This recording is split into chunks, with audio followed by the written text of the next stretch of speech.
Welcome to Aphra's Artifacts, where we do some archaeology of our own and dig into the queer side of Star Wars. I'm your host, Alia Morgaine, and it's so great to have you here. Well, today we're talking about Harli Jafan, just as I said we were going to last week. So we're going to talk about Harli Jafan and Sabé's relationship. It's more of a romantic fling, but even though it is very short-lived, it has resounding consequences in a positive way for Sabé and for Padmé. The result is that Padmé and Sabé become closer than ever. So even though it is a very brief fling, it still is super important for Sabé's character development.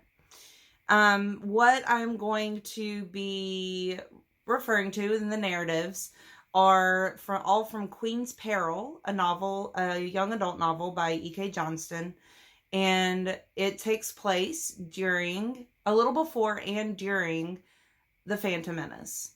So, excited to be talking about this. It's a really cute relationship, and it has some interesting, unfortunate turns, but I love it. So, here we go.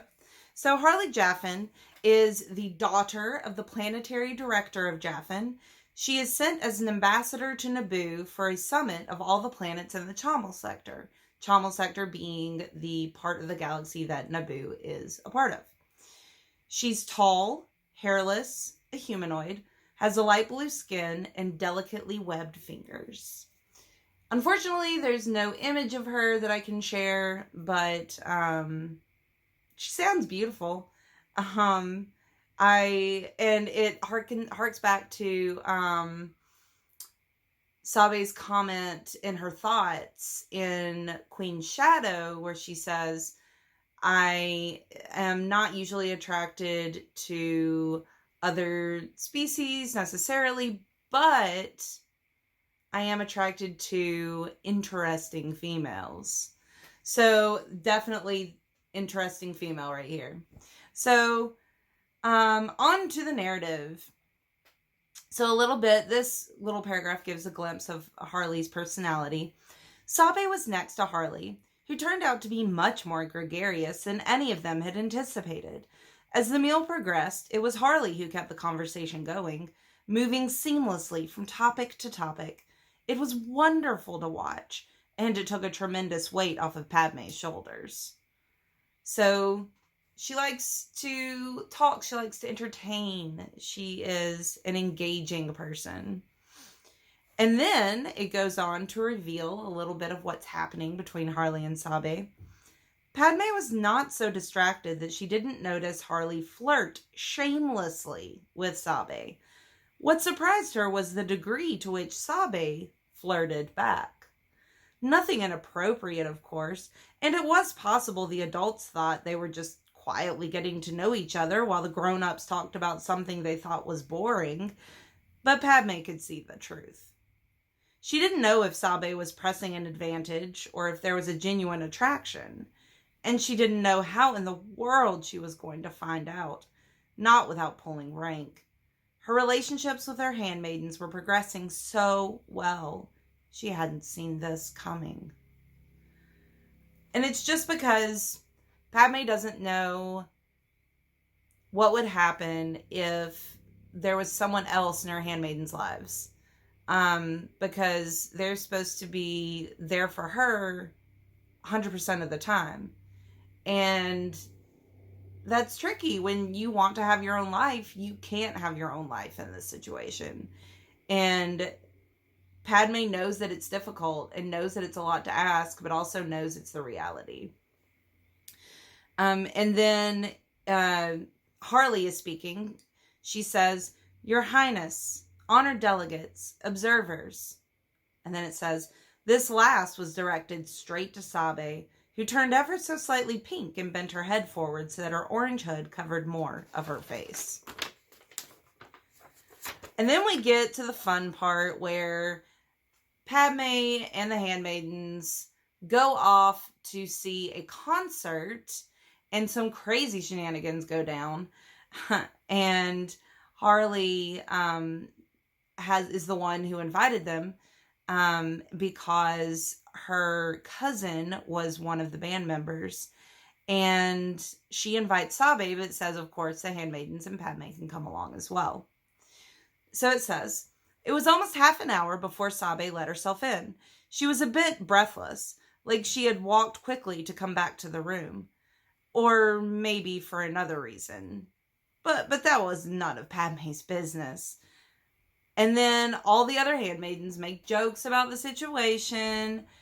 Nothing against Harli being a female, but just simply Sabé being missing in action due to a potential romantic liaison. So they're just, not jabbing her for that. So, like I said, Harli invites Sabé and the rest of the gang to the concert that features the Neurotransmitter Affection. Love the name of that band.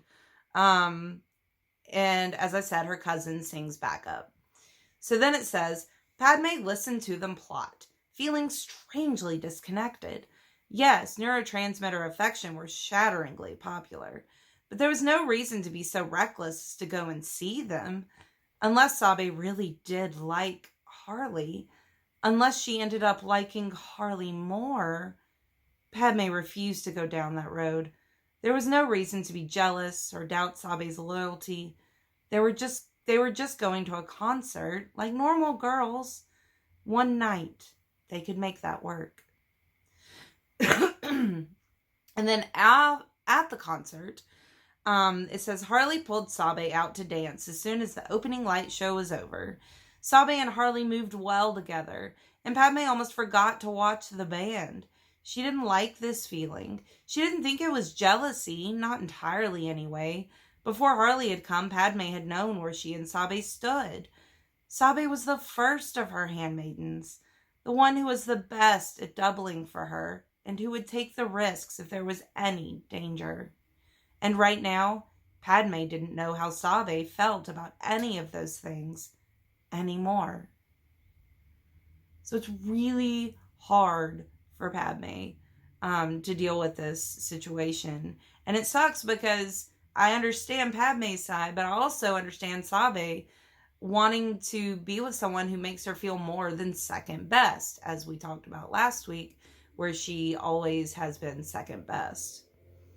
And then it says, lastly, every time Padmé caught sight of Sabé for the rest of the night, she was laughing. So Sabé's clearly having a wonderful time with Harli, and Padmé just doesn't know what to do about it. One more little thing about the concert. Harli is giving Padmé what amounts to be a glow stick. And unfortunately, it explodes all over Padmé, so she has like glitter all over her.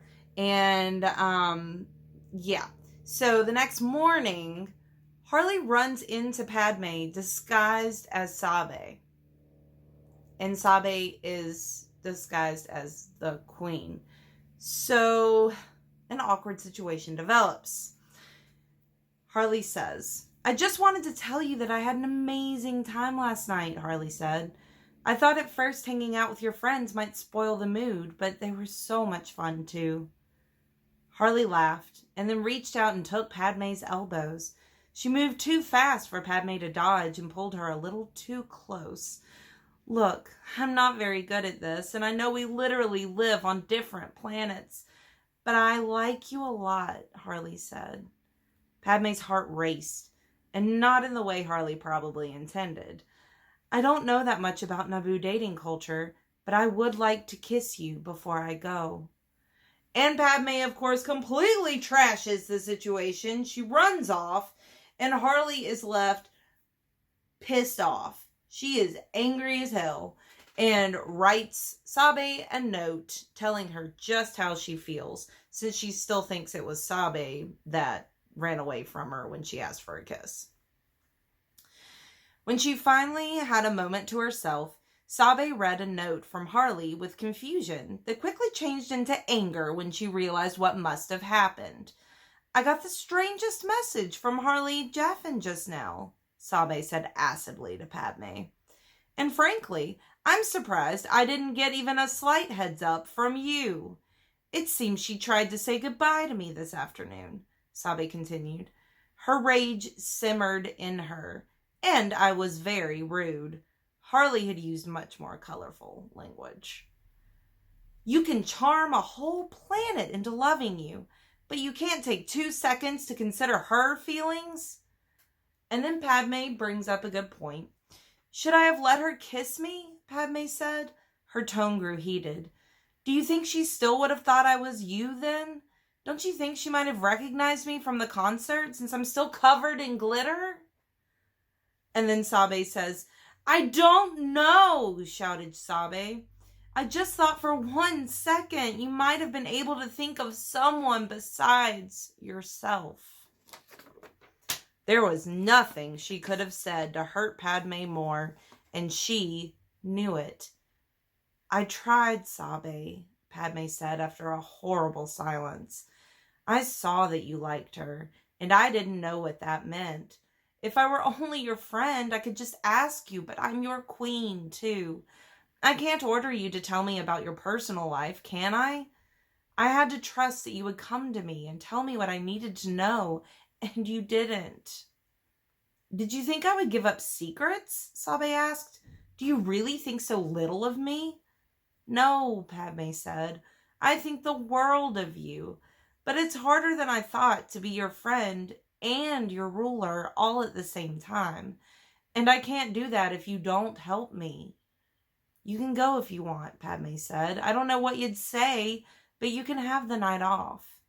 Sabé was grateful for the offer, but it was too late, and Harli had as much said she didn't want to see her again. No, she said. What's done is done. Did you really want to kiss her? Padmé asked. Sabé knew what she was doing and why she was doing it, but she couldn't bring herself to mend the fence. She could do her job, but that was it for now. Not yet, please, she said. I just want to talk about politics. Padmé dutifully changed the subject. I'm sorry. I know it's a really heavy thing, but Sabé saying, I just want to talk about politics is so just ridiculous. So it's a little funny.